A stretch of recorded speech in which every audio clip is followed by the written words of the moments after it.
you weren't here first. You thought you were. The Mayans were here first. The Indians were here first. You don't know what my blood runs. You don't even know what runs in your blood. You don't know what runs in your blood. Yeah, where we came from, Italy. It's not U.S. It's not the U.S. You're not from here. Y'all are the immigrants coming here. Y'all came and showed us what y'all wanted. Y'all didn't come and show us anything. I was born here too. I'm not an immigrant. I was born here too.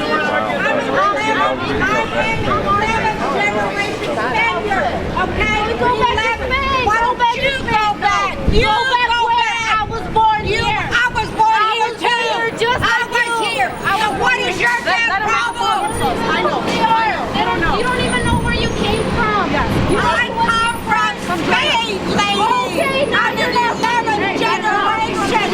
11th generation. Don't you say that cannot argue with ignorance? She is. We got you. We got you. We got you. Sending back to people with equal debt. You showed us what? We knew everything already. We can't afford to take care of it. We do not invade your space. Go back to your section. Go back to your section, wherever the hell you belong. You belong to McAllen. Where are you from? You belong to McAllen, Texas. I was born here in Mission. And you're an American. Honey, I was born in Mission too. How about that? Exactly. And I'm an 11th generation. So what do you say about that? 11th generation. Let them look like a Spaniard, American. Let them bring their hate. Let them bring their hate. They know they're not welcome in the RGB. Come on. Get out of here. There's a lot of space you can go protest also. You invaded the space that we were in. So go fly off. Do you know your Bill of Rights? I know my Bill of Rights. You educate me. You educate me. You need to be an American first. Be an American first. Be an American first. America is first, not Mexico. Anybody can come. America is America. We're in America. You talk, then let her talk. She's speaking out and doesn't even know. You know you're right. You know what? I'm a You know what? I'm not telling you to stop boycotting. I'm not telling you to stop boycotting. I'm not telling you to take your little friend away. Go to your space. I did not walk upon your space. You came over here. You started picking on that lady too. Let me guess. You're a Christian too. Let me guess. And you said beautiful. What is your name? And so you're going to send children Are you guys happy with Mexico funding all these people coming here? No, they're not. We're working to fix that. Are you happy with the United States funding all these people coming here? They're not. You're a little bit off on that. Okay, tell me who's funding it. Tell them in a way that wouldn't hurt people. We're not. $42,000 to hold one child for 23 days. Who's paying for that? We're paying for a refugee child to not be killed by A refugee is someone fleeing a war-torn country. There's no Honduras. The violence in Honduras is as bad as Iraq. The government should take care of that violence. They should do something about it. I don't disagree with you. No, listen. We have the Ukraine, Syria, the Ukraine, North Korea, China. We have to take all those children. We can't pick and choose. We can't discriminate. We take one, we have to take all. And so we have a lot of differences, okay? Let's set aside our differences and just listen to what we're going to say at this press conference. And what you'll discover is if we can unite on our common interests, we believe that we represent in this border convoy the interests of these immigrants. You just need to hear it. Don't shout over us. Let us say it. If after we get done with this press conference, you disagree with anything we say about how we care about the immigrants, then have at us, please, and we'll leave. We'll leave. Okay, my name is Eric Odom. It's E-R-I-C, Odom, O-D-O-M as in Mary. I'm with borderconvoy.com. The reason I'm here in Texas is because what's happening at this border is now affecting me in Chicago. And it's costing the folks in Chicago a significant amount of money, and now we're facing the potential of having criminals and disease in our city. So our message is very clear. These borders are insecure. We've proven that. We have video footage of it. Everyone here knows that. It's in Congress, and those elected and take an oath to protect us from foreign invasion are doing nothing to address the problem. So we call on Americans from all walks of life. Congress is not in session. They're at home. They're on vacation right now. Get into those town halls because they're in campaign mode. and demand that they secure the border and oppose any legislation that does not do so. And that's all I would like to say. That is our message. That's what we've talked about with communities that we've come across. We've had fantastic reception in cities like Orville, Arizona, where they're dealing with the bus situation, as well as Phoenix and other towns that we've stopped in. We're going to continue to do this. We're probably going to stop in towns on the way back to Murrieta, and it's just been a great experience. We've had it, you know, we are going to take some questions here in a few minutes, but I have two more that want to speak. One local here from McAllen. Can you get your name before you get on? Yes, my name. According to the Border Patrol, the last time I checked, there were 122 different countries represented in the influx of illegals across our border. Not just Mexicans, not just Central Americans, 122 different countries, including China, including Russia, including Middle Eastern people. We have no idea what their intentions are here. It could be completely nefarious. And it's completely open. We have to secure our borders. We have to. It is our elected officials' duty. They took an oath of office to uphold our Constitution, and our Constitution says we are to protect our borders from an invasion of foreign people. And they're not doing it, and it needs to be done, or we're all going to be affected. Ladies and gentlemen, my name is Pete Santilli, and I'm a resident of Southern California. I'm also a first generation born here in the United States to an immigrant family, a family that immigrated from the country of Italy. I've never spoken with anyone that's involved with this border convoy that is anti-immigration. We are pro-legal immigration. Let me tell you what this means, and this is very powerful, okay? We have spoken to Border Patrol whistleblowers that are telling us that any time an immigrant comes to the United States of America and enters this country outside of a legal entry point into the United States, regardless of their asylum status, it's still an illegal entry. Let me tell you why it's important that we must communicate this to all immigrants. If there's 1 million of them, we welcome them to come. But we must tell them they must come through a Border Patrol facility. The reason for that, let me tell you why the buses were stopped, and I'll answer your question. We didn't send anyone away. You know what we did when we stopped the buses in Murrieta? Number one, if 100 people were coming on the bus, we needed to make sure they had 100 beds, because we believe that they deserve to be treated humanely. Number two, were they properly medically screened? We know from Border Patrol whistleblowers who are now, because of John McCain, prohibited from telling the truth, okay? We must provide protection to them. The Border Patrol agents now know that these people are not being properly medically screened. It is inhumane. They're carrying diseases. Some of these immigrants have come to this country healthy, and because of the inhumane treatment and human trafficking facilitated by the U.S. government, that they now are sick. The Border Patrol agents are in fear of going home to their families because they're transmitting diseases. The immigrants on these buses, if 2 of them are sick and they're on the bus, the entire bus is now contaminated. These buses are not being sanitized. The planes are not being sanitized. So those buses were stopped because we believe those immigrants that are coming to this country deserve to be treated humanely. Thirdly, ladies and gentlemen, an illegal entry into this country, okay? Even though we love them, we want them to come in, we want to give them asylum status, we don't want them to go anywhere else if they're coming from a war-torn country. But because they're in the hands of the coyotes, because they're in the hands of the drug cartels, they're being told to come across the border outside of the Border Patrol facility. Why? So that the drug cartels can escort their drugs up, because they know the Border Patrol agent is going to be taken off the line. We must tell all of the immigrants, if there's 5 million of them that come here, stay away from the drug cartels. They're raping women.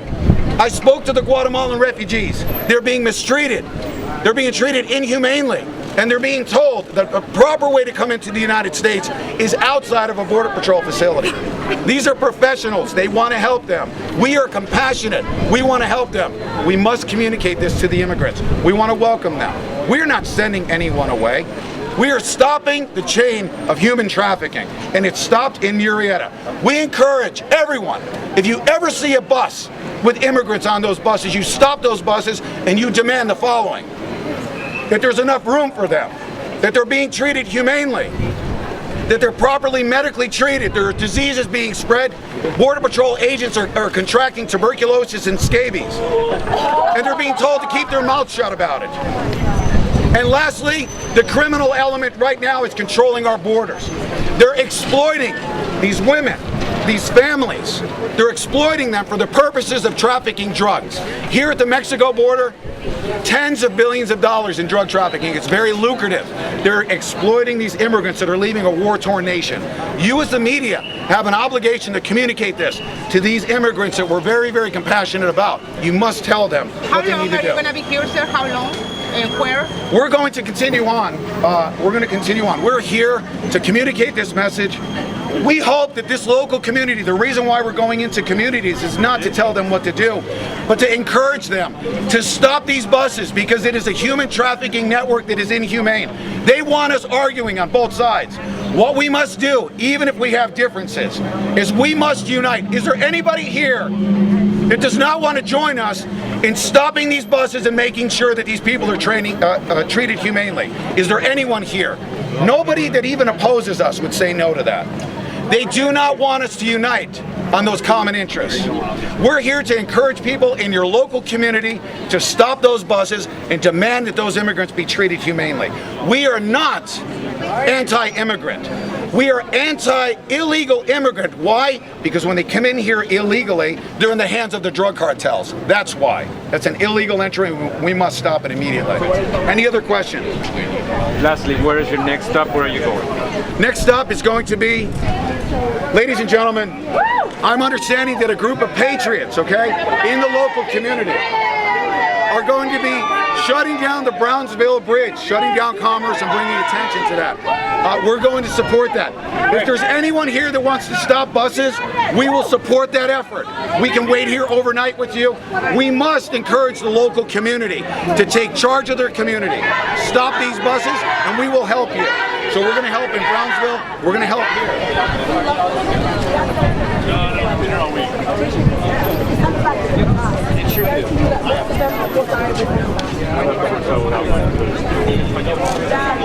They're patriots that we love refugees, we love immigrants, we love everybody, and that we're going to stand united. We'll stand united against anybody who tries to come to the RGP and to spread messages of hate, or not even messages of hate, but incorrect facts. They have the facts all wrong. I think they've been watching too much. It is our duty to fight for freedom. It is our duty to fight for freedom.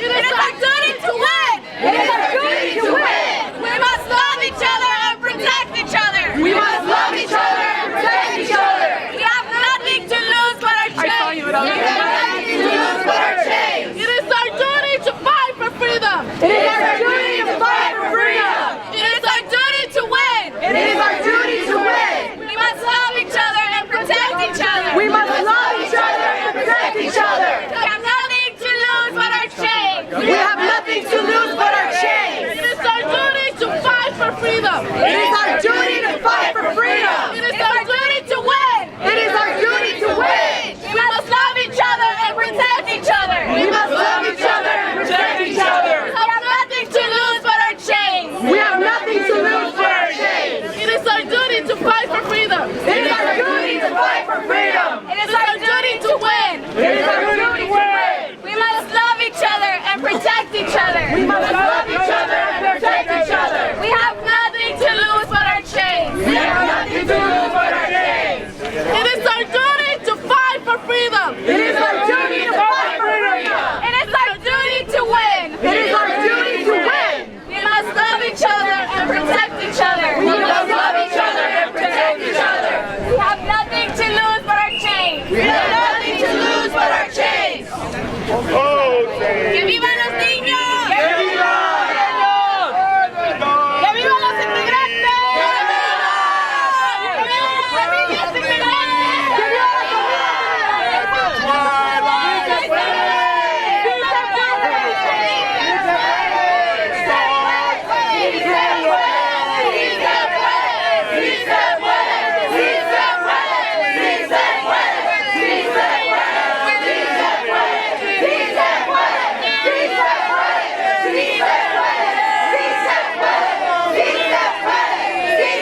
Everyone, thank you for coming. We're just going to share a few short words why we're here. We're here to show that that the Valley in this country supports immigrants and supports these children. The message that the Border Convoy is bringing down here is not a message that is common here in the Valley. The Valley has responded together. There's been an outpouring of support for these kids, for the families that have been dropped off here at the bus station. The people of all different types of backgrounds, of all different beliefs, faiths, have joined together to support them. And we want to show that that message is still strong despite the message of hate that the Border Convoy is bringing. Less than 1/10% of the refugee population worldwide. This is something that the United States can respond to, and between the goodness of our heart and the resources that the richest country in the world has, we can respond to this situation, to this crisis, and make sure that they have the protection that they need. So it is not an invasion. It is not a situation of these people that are trying to sneak into this country. It is also important to recognize that this is not a war zone, like the Border Convoy has been saying throughout its route. This is a peaceful community. The border communities have some of the lowest crime rates throughout the country. There are higher crime rates in the bigger cities within the United States. There's even more cartel-related crime in some of these bigger cities. The border has some of the safest, securest communities in the entire country. Now, one thing that we do face is such a large presence of Border Patrol, families that are picked up by Border Patrol, separated by Border Patrol. Our sector has one of the highest rates of situations. There's not enough room for you here, man. One of the highest rates per capita of Border Patrol agents of situations of physical abuse against the people that they come in contact with, Border Patrol and aduanas. We need more oversight and accountability by Border Patrol agents. We don't need militias. We don't need the National Guard. We don't need the Border Convoy coming in and bringing up hate in our community. We just want to protection. Your collectivity. I'm going to pass the mic to Julia. Don't ask everything for the government. Get your organization funded 100%. You have no understanding of the crime that waves here. So the question of hypermilitarism, what will it do good for our valley and for our nation? It promotes fear. Our message is to spread love, not fear, more than anything. Inmigrantes unidos jamás serán vencidos. Inmigrantes unidos jamás serán vencidos. Inmigrantes unidos jamás serán vencidos. Inmigrantes unidos jamás serán vencidos.